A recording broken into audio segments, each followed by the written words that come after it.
Hello दोस्तों, मैं मदन मोहन सेन। आप सभी का उड़ान अकेडमी के परिवार में इंदुपुरी भोपाल से आप सभी का स्वागत करता हूं। अपन ने पिछली क्लास में सेफ्टी की पहली क्लास देखी। आज सेफ्टी की दूसरी क्लास है। दूसरी क्लास में अपन बात करेंगे कि एबीसी पर अपन ने छोड़ा था, वहीं से स्टार्ट करेंगे कि एबीसी क्या होता है। और अभी तक जो अपन ने पढ़ा था, सबसे पहले पढ़ा था कि सेफ्टी होती क्या है, सेफ्टी के प्रकार बताए थे, पीपीई किट बताई थी, पीपीई क्या होती है, पीपीई के बारे में बताया था। ठीक है। पीपीई के बारे में बताने के बाद फिर अपन आगे बढ़े थे। पीपीई के जितने भी उसमें डायग्राम दिए गए थे उन सारे पर चर्चा की गई थी। अब अपन आगे बढ़ते हैं और देखते हैं कि एबीसी क्या होता है। ये जितने भी सारी चीजें हैं ये पेपर में आने वाली चीजें हैं, मैं पहले ही बोल चुका हूँ। और इनका बिल्कुल डिटेल के साथ, बिल्कुल लाइन टू लाइन, बिल्कुल नोट्स बना करके मैं आपको यहाँ पर लेके आया हूँ। ठीक है। तो अपन स्टार्ट करते हैं और देखते हैं कि तो अपन देखते हैं सबसे पहले कि प्राथमिक उपचार क्या होता है। प्राथमिक उपचार की क्यों आवश्यकता है और प्राथमिक उपचार का हर व्यक्ति को क्या होना चाहिए। मैं आज बता दूं, आज की क्लास ऐसा नहीं है कि मैं आईटीआई वालों के लिए है। आज की क्लास सामान्य जानकारी है कि जो कि हर व्यक्ति को, चाहे वो पढ़ा लिखा हो चाहे वो अनपढ़ हो, सारे व्यक्तियों को इस चीज के बारे में जानकारी होना चाहिए। अगर नहीं है तो उन लोगों को ये पूरा वीडियो को दिखाओ ताकि वो समझ सकें कि प्राथमिक उपचार की आवश्यकता आमजन में क्यों है।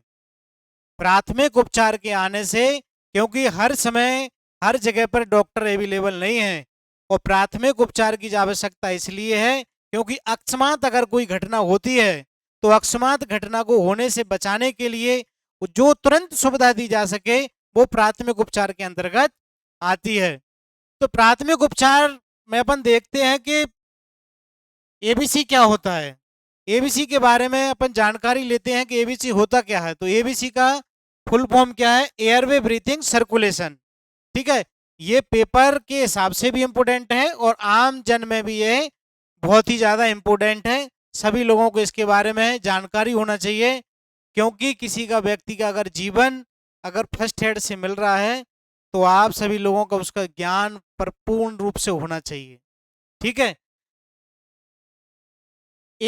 एबीसी का तात्पर्य हवा नली श्वसन प्रक्रिया और परिसंचरण। ठीक है। इसका हिंदी में दिया है वायुमार्ग श्वसन और परिसंचरण। अब मैं आपको डिटेल में जाके पढ़ाता हूं। वायुमार्ग एयरवे, ठीक है, जिसके द्वारा अपन श्वास नली है अपनी, जिसके द्वारा श्वास लेते हैं। ठीक है। तो श्वास वायुमार्ग को निश्चित कर लेना चाहिए कि यह रोगी का सही है, अर्थात ध्यान देना चाहिए कि रोगी का वायुमार्ग साफ हो। क्या है कि सांस के लेने के लिए जो वायुमार्ग बनाया गया है वो बिल्कुल सांस नली बिल्कुल अपनी साफ होनी चाहिए, जिससे कि उसको कोई भी किसी भी प्रकार की घबराहट ना हो। ठीक है।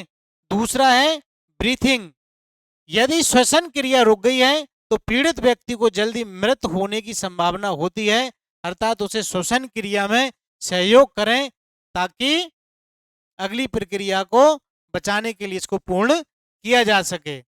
तो ब्रीथिंग यानी कि सांस को चेक करना चाहिए कि गले की नाड़ी से हाथों के द्वारा चेक करते हैं। अगर नाड़ी में अगर कोई दिक्कत आ रही है, कोई परेशानी आ रही है तो व्यक्ति को फर्स्ट एड अपन को देना चाहिए। तीसरा है परिसंचरण सर्कुलेशन।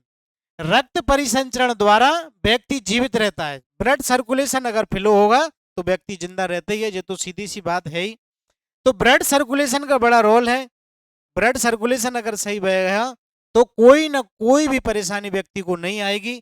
ये फर्स्ट एड के अंतर्गत आता है, जो प्राथमिक उपचार के अंतर्गत आता है। प्राथमिक उपचार की आवश्यकता क्यों थी मैंने बता ही दिया पहले, क्योंकि हर जगह, चाहे आप आमजन में भी देख लो चाहे आप इंडस्ट्री में देख लो, हर जगह हर टाइम पर डॉक्टर अवेलेबल नहीं हो सकता। तो उस समय के लिए जो प्रथम स्थिति में जो उपचार दिया जाता है उसको प्राथमिक उपचार अपन कहते हैं। प्राथमिक उपचार के अंतर्गत अपन ने देखा कि एबीसी क्या होता है। तो एबीसी के बारे में बताया, एयरवे ब्रीथिंग सर्कुलेशन। एयरवे मतलब जिसके द्वारा अपन श्वास ले रहे हैं वो ठीक है कि नहीं है। ठीक है। दूसरी बात ब्रीथिंग, जो सांस की नली है वो ठीक से चल रही है कि नहीं चल रही है। और सर्कुलेशन यानी कि ब्लड का जो फ्लो है वो ठीक से हो पा रहा है या नहीं हो पा रहा है, इस चीज के बारे में ये बताया गया है। और ये पेपर के पर्पज से आईटीआई के व्यक्ति को, हर व्यक्ति को इस चीज की जानकारी होना चाहिए, क्योंकि पेपर में कई बार इसका फुल फॉर्म पूछने आ चुका है कि एबीसी का फुल फॉर्म क्या है। तो एबीसी का फुल फॉर्म क्या है? Airway breathing circulation. ठीक है, अब आगे बढ़ के देखते हैं कि रक्त के बहाव को रोकना। मैंने कई बार पेपरों में देखा है, क्वेश्चन में डायरेक्ट पेपर में आता है कि रक्त के बहाव को, स्टॉप द ब्लीडिंग, ब्लड को कैसे रोका जा सकता है। तो उसमें एक ऑब्जेक्टिव दिया हुआ रहता है कि किस प्रकार रोका जा सकता है। तो घायल व्यक्ति को कहीं रक्त बह रहा है तो बहाव को रोकने के लिए घाव के स्थान पर दबाव डालना चाहिए। ठीक है, ब्लड जहां पे जहां से ब्लड, घायल व्यक्ति कहीं बह रहा है तो बहाव को रोकने के लिए घाव के स्थान पर क्या है? दबाव डालना चाहिए। जहां पर घाव है वहां पर दबाव डालना चाहिए। ब्लड को रोकने के लिए रुई या डस्ट का, रुई वगैरह कॉटन का प्रयोग करके उसको ठीक करना चाहिए। ठीक है, सबसे इंपोर्टेंट एयरवे ब्रीथिंग सर्कुलेशन के बाद है, तो जो सबसे इंपोर्टेंट है वो है गोल्डन आवर।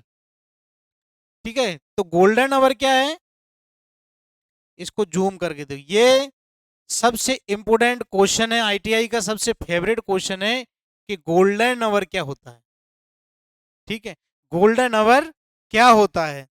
तो गोल्डन आवर की परिभाषा में पहले इसमें बताता हूं, फिर आम जन की भाषा में मैं इसको बताता हूं।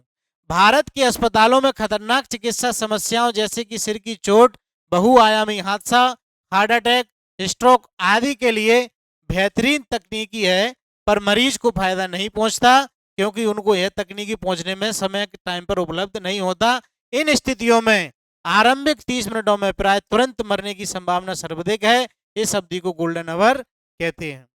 ये टेक्निकल भाषा, ये सारी जो भी मैं पढ़ा रहा हूँ पूरा निमी पैटर्न पर आधारित है। जो भी डाउट होगा, जो भी चीजें होगी, ये पेपर में इतना डाउट रहेगा ही नहीं, क्योंकि आप देख ही रहे हो मेरे सारे के सारे नोट्स हाथ के बने हुए हैं।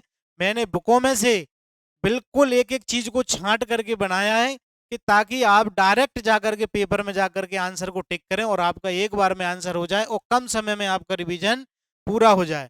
ठीक है, तो गोल्डन आवर क्या होता है? गोल्डन आवर होता है, आमजन की भाषा में अगर बात करें तो गोल्डन, घटना घटने के तुरंत के जो 30 मिनट होते हैं उसमें व्यक्ति की मृत्यु होने की जो मृत्यु होने के चांसेस ज्यादा रहते हैं, तो उस समय के जो प्रारंभिक 30 मिनट रहते हैं, ये वाले 30 मिनट जो रहेंगे वो सबसे इंपोर्टेंट रहते हैं। इसी में व्यक्ति को, जीवन को बचाया जा सकता है। तो गोल्डन आवर क्या है कि घटना घटने के बाद के प्रारंभिक के 30 मिनट को गोल्डन आवर कहा जाता है। ये सबसे इंपोर्टेंट क्वेश्चन है, इसको याद रखना, भूलने की किसी भी कीमत पर कोशिश मत करना भाई। ठीक, अब आगे बढ़ते हैं अपन, सीपीआर क्या होता है। तो सीपीआर के बारे में बात करें, कार्डियोपल्मोनरी रिसस्टेशन, जीवन रक्षक हो सकता है सीपीआर। तो सीपीआर का करना, सीपीआर का काम ये भी फर्स्ट एड के रूप में ही काम करता है। तो सीपीआर की टेक्निकल परिभाषा, उसके बाद फिर आमजन की भाषा। सीपीआर से जीवन को बचाया जा सकता है, सीपीआर से जीवन को बचाया जा सकता है यदि कोई सीपीआर जानता है और आपके सामने व्यक्ति को सांस लेने में समस्या हो रही हो। अगर किसी भी प्रकार की सांस लेने में दिक्कत हो रही है तो आप उसको सीपीआर की प्रक्रिया को शुरू करें, और यदि आपको सीपीआर की जानकारी नहीं है तो इसकी कोशिश ना करें। एक चीज याद रखना, गांव वगैरह में ये सारी समस्याएं ज्यादा पैदा होती हैं क्योंकि गांव में चिकित्सा की सुविधा तुरंत उपलब्ध नहीं होती। ठीक, और दूसरी बात, इंडस्ट्री में क्या होता है, जब बड़ी बड़ी इंडस्ट्री होती है तो वहां पर भी क्या होता है कि जब डॉक्टर को आने में टाइम लगता है, तो इस समय के टाइम को, इसीलिए तो मैं बता रहा हूं कि फर्स्ट एड क्यों जरूरी है। फर्स्ट एड में मैंने आपको एबीसी पढ़ा दिया, एबीसी के बाद मैं आपको सीपीआर पढ़ा रहा हूं। ठीक है, तो सीपीआर की आवश्यकता क्यों है? क्योंकि सीपीआर की वो प्रोसेस है, जैसे हार्ट अटैक आना, ठीक है, दिल का दौरा पड़ना, तो इस टाइम पे एकदम से तो डॉक्टर आएगा नहीं। ठीक है ना, तो एकदम से डॉक्टर आएगा नहीं, तो इस समय क्या है, जहां आसपास जो लोग रहेंगे उन्हीं के द्वारा उसका इलाज किया जाएगा। तो उस टाइम के टाइम में जो इलाज किया जाएगा तो उसी के बारे में यहाँ पर बताया गया है कि सीपीआर देने से क्या होगा। सीपीआर देने से व्यक्ति को तुरंत आराम मिलने की पूरी पूरी संभावना रहती है। जैसे हार्ट अटैक वाला व्यक्ति, अगर किसी को हार्ट अटैक की समस्या है तब देखा जाता है एकदम से उसका पूरा बॉडी चला जा, बिल्कुल बॉडी काम नहीं करता था उस टाइम पे। अब क्या है कि कोई जन क्या है कि कहीं भी सीपीआर देने बढ़ जाता है कि बिल्कुल छाती दबाओ इधर दबाओ, ऐसा नहीं है। सीना बिल्कुल नहीं, जो लेफ्ट वाला हिस्सा है उसको प्रेस किया जाता है इस प्रकार से, ठीक है। तो सीपीआर देना भी हर किसी की बात नहीं है, ठीक। सीपीआर में क्या कृत्रिम श्वास भी आ जाती है, कृत्रिम श्वास के द्वारा भी अगर उसकी श्वास नली में कोई दिक्कत आती है तो बता देता हूं कि कृत्रिम श्वास भी 3 तरह की होती है, ठीक है। कृत्रिम श्वास भी क्या होती है, 3 तरह की होती है, ठीक है। उसकी 3 मेथड कौन कौन सी होती हैं? एक होती है शेफर विधि, एक होती है सिल्वेस्टर विधि, और एक होती है कौन सी? लावार्ड विधि। इसको नोट कर लेना, वो बहुत इंपॉर्टेंट है, ठीक है। तो शेफर विधि में शेफर, सिल्वेस्टर, लावार्ड, ये कृत्रिम श्वास देने की विधियां हैं। इन तीनों विधियों के द्वारा भी सीपीआर का काम किया जाता है, ठीक है।